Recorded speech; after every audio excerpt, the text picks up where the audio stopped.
It's early March, and for once we've actually got a nice day today, so I've brought myself out to a forest just to have a look around. I'm not looking for anything in particular today, just want to enjoy nature and see what's around.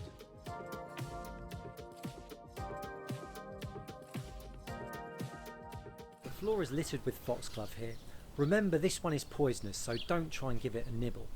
It's biennial, so in its first year it grows in this rosette of leaves.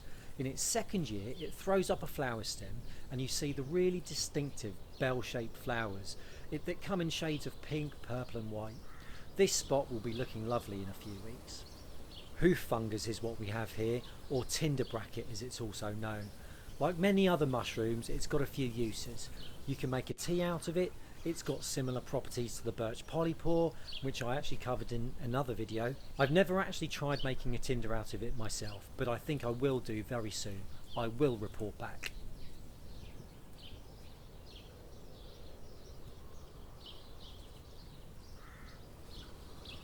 Now this pretty thing is actually a twig that's come off a European larch.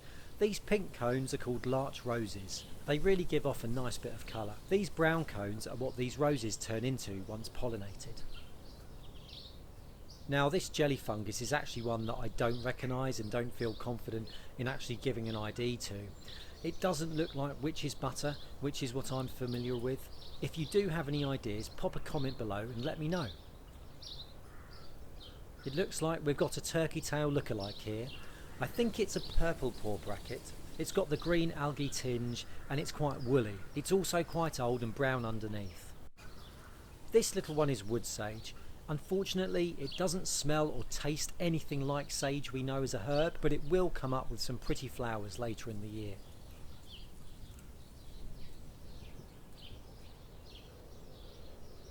There is something about primrose that I love. I think you'll agree it's a pretty little thing.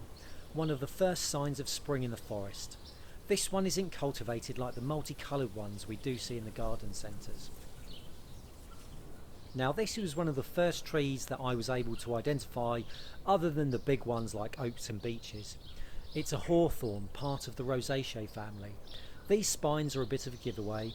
The buds, if you see, aren't growing right on the stem, and these spines, well, these can go right through your hand. I've actually done it myself before and I don't recommend it. Over here we've got some honeysuckle which is wrapping itself around the hawthorn. This will produce some lovely flowers later in the year, but there's not much to see now.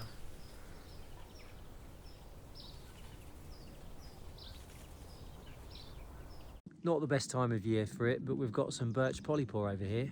I'll link in a video I did on how to identify these properly and what you can use them for.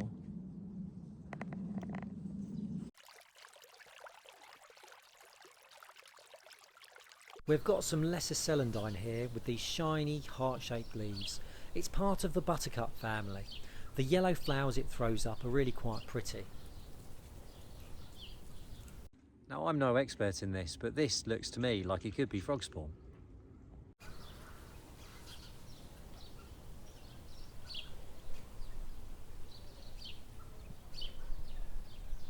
Ground ivy, also known as creeping Charlie to our friends in the US, is climbing up this alder tree here.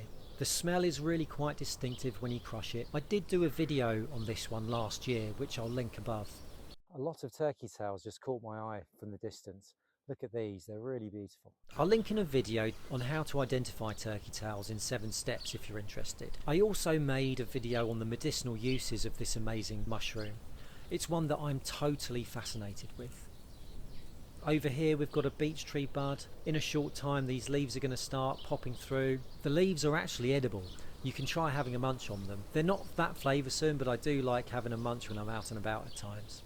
This is ivy leaf speedwell that's carpeting the floor here. It has opposite leaves like plants in the mint family, but the giveaway that it's not in the mint family is the round stem. It's actually part of the Plantaneaceae, or part of the plantain family. This is actually edible, so you can sling it on a salad if you like. Good old Cleavers or sticky willies. This is another one that you can cook up. It's actually related to coffee, so you can roast the seeds and grind them and get a bit of a hint of caffeine. I've tried it when out camping once, but I can't say that I preferred it to my usual morning brew.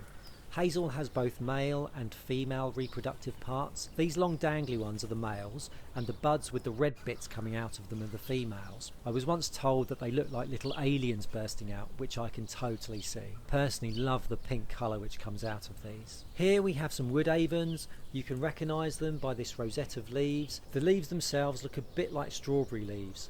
If you were to dig up the roots, you can actually use them as a replacement for cloves. I did explain a bit more in a winter foraging video. I'll put the link above. Over here we've got arum or lords and ladies. Again, you don't want to be nibbling on this one as it's not very good for you. It does throw up a really pretty flower which actually looks quite phallic, hence its name. You also want to watch out for it when you're foraging for other plants such as wild garlic, because it does grow in similar areas. Well, that was a really nice walk in the forest, and it's great to see some of the things coming through in spring. If plant ID and mushroom ID are things you're interested in, please do give the channel a subscribe. Cheers.